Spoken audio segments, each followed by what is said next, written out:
সৌরভ রিয়েলটিকে আপনাদের স্বাগত। আমি আপনাদের বন্ধু শৈবাল। আমি আজ আবার নিয়ে এসেছি আরেকটি সত্য ঘটনা। তো ঘটনাটি শুরু করা যাক। এই ঘটনাটি একটু আলাদা, ভালোবাসা অর্থাৎ প্রেম সংক্রান্ত, কিন্তু সেটা জীবিত অবস্থার প্রেম না, মৃত অবস্থার প্রেম। ঘটনাটি ঘটেছিল আমার এক স্কুল জীবনের বান্ধবীর সাথে। সবার আগে জানি রাখি, বান্ধবীর নাম সুচরিতা, ওর বাড়ি বাগবাজার এলাকায়। ওর ফ্যামিলি ব্যাকগ্রাউন্ড খুব ভালো, অর্থাৎ সম্ভ্রাম্য পরিবারের মেয়ে। ও আমার স্কুল জীবনের বান্ধবী ঠিকই, কিন্তু ঘটনাটি ঘটে ওর সাথে কিন্তু 5-7 বছরের মধ্যে। আমরা স্কুল জীবনে পার করেছি বহুদিন হলো। হঠাৎ করে কয়েক মাস আগে ওর সাথে আমার দেখা হয়। আমি কাজের সূত্রে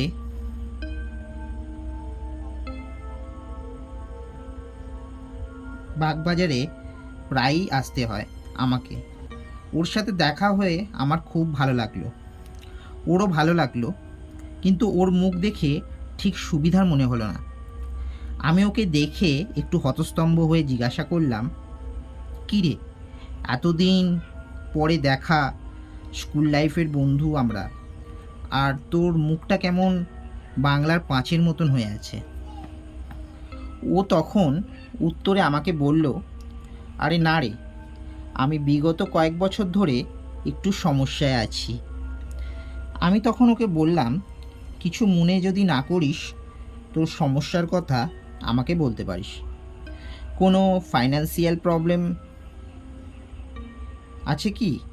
তোকে কি কোনো সাহায্য করতে পারি? সুচরিতা কথাটা এড়িয়ে গেল এবং বলল, এতদিন পর যখন এসেছিস আমার বাড়িতে থেকে ঘুরে আসবি, চল। ও এর মাঝে বলে রাখি যে সুচরিতার বিয়ে হয়েছে বিগত 5 বছর এবং একটি 3 বছরের বাচ্চাও আছে শুনেছি। ওর হাজব্যান্ড খুবই ভালো এবং কেয়ারিং। আমি ওকে বললাম অন্য এক সময় যাব।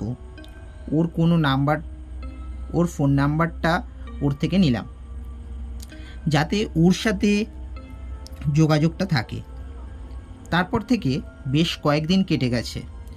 হঠাৎ করে আমার একদিন মনে হলো সুচরিতাকে ফোন করে ওর সমস্যাটার কথা জানা দরকার, যদি ওর কোনো সাহায্য করতে পারি। আমি ফোনে স্ক্রিন অন করতেই যাব, সেই সময় দেখি সুচরিতা আমাকে কল করছে। আমি তাড়াতাড়ি করে ফোনটা রিসিভ করলাম। ফোনের ওপার থেকে ভীত কণ্ঠে ফুঁপিয়ে কান্নার আওয়াজ ভেসে এলো। আমি বললাম, সুচরিতা। হ্যালো সুচরিতা, কি হয়েছে? কাঁদছিস কেন? কি হয়েছে? আমার কথাটা শেষ হতেই সুচরিতা বলল, আমাকে বাঁচা, ও আমাকে মেরে ফেলবে। আমি বললাম, কে মেরে ফেলবে? তোর হাজবেন্ড? কিন্তু সে তো খুব ভালো শুনেছিলাম। সুচরিতা বলল, তুই একবার আমার সাথে দেখা করতে পারবি? তোকে আমি সব বলবো। আমি ওর কথা মতো ওর বাড়িতে গেলাম ওর সাথে দেখা করতে। শোভন মানে ওর হাজব্যান্ড, ও ওখানে উপস্থিত ছিল। সুচরিতা আমাকে সব বলতে আরম্ভ করলো। ঘটনাটি আজ থেকে প্রায় 6 বছর আগের। সুচরিতার একটা রিলেশনশিপ শুরু হয় নীলাদ্রি নামের একটি ছেলের সাথে। অবশ্যই ফেসবুক থেকে রিলেশন। তখন ওরা কলেজ স্টুডেন্ট, কেউই প্রতিষ্ঠিত না, তাই যথারীতি সম্পর্কটা কেউ মানবে না। সুচরিতার বাড়ি থেকে না, নীলাদ্রির বাড়ি থেকেও না।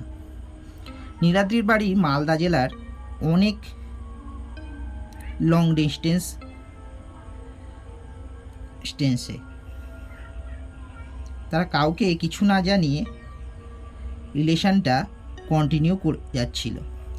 তারা ভেবেছিল জীবনে দুজন প্রতিষ্ঠিত হয়ে তারপর সবাইকে জানাবে। এইরকমই হঠাৎ একদিন, দিনটা ছিল ফেব্রুয়ারির, যথারীতি প্রেমের দিবস।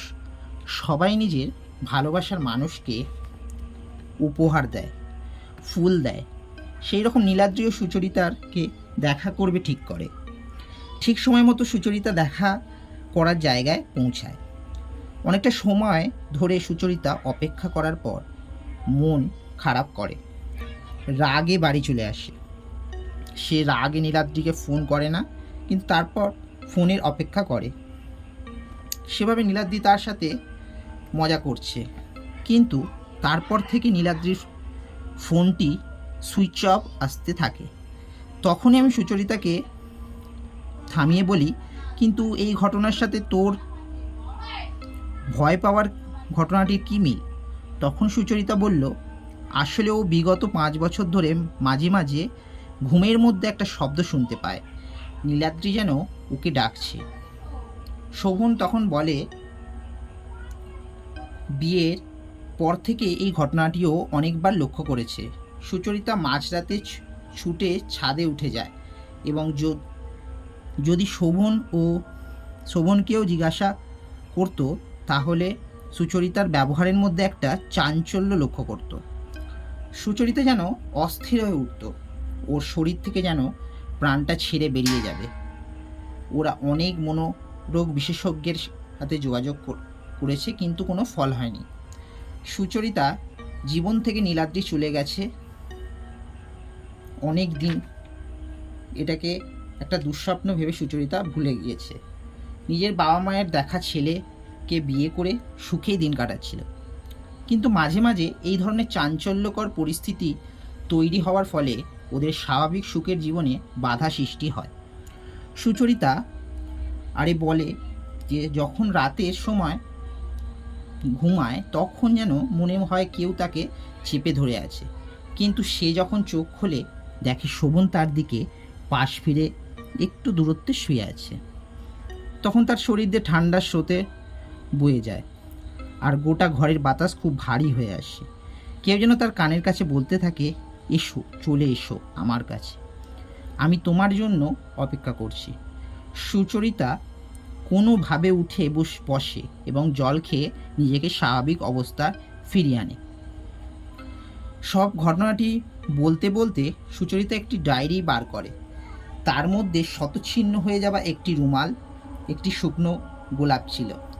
নীলাদ্রির স্মৃতি হিসাবে সুচরিতা সেগুলি রেখে দেয়, কারণ যেহেতু নীলাদ্রি কোনো কিছু না বলেই সুচরিতা জীবন থেকে হারিয়ে যায়। আমি সুচরিতার কথা মতো মালদা জেলায় নীলাদ্রির ঠিকানায় গিয়ে খোঁজ নিয়ে যা জানতে পারলাম, তাতে আমি এবং সুচরিতা দুজনেই বাকরুদ্ধ হয়ে গেলাম। সেই 14ই ফেব্রুয়ারি নীলাদ্রি যখন সুচরিতার সাথে দেখা করতে আসছিল, তখন রোড অ্যাক্সিডেন্টে নীলাদ্রি মারা যায়। কিন্তু যেহেতু সুচরিতা কোনো খবর পায় না, তাই সে ঘটনাটি জানতো না। আর নীলাদ্রি যেহেতু সুচরিতার খুব ভালোবাসতো এবং তার দেওয়া সেই স্মৃতিগুলো সুচরিতা সযত্নে তার কাছে আঁকলে রেখেছিল, তাই নীলাদ্রি মৃত্যুর পরেও সুচরিতার থেকে দূরে যেতে পারেনি। সব শুনে সুচরিতা কান্নায় ভেসে পড়ে। তারপরে সুচরিতা বাড়ি গিয়ে সেই ডায়েরিটিকে আগুনে পুড়িয়ে ফেলে। তবে সুচরিতা এই সব কিছু থেকে মুক্তি পেয়েছিল।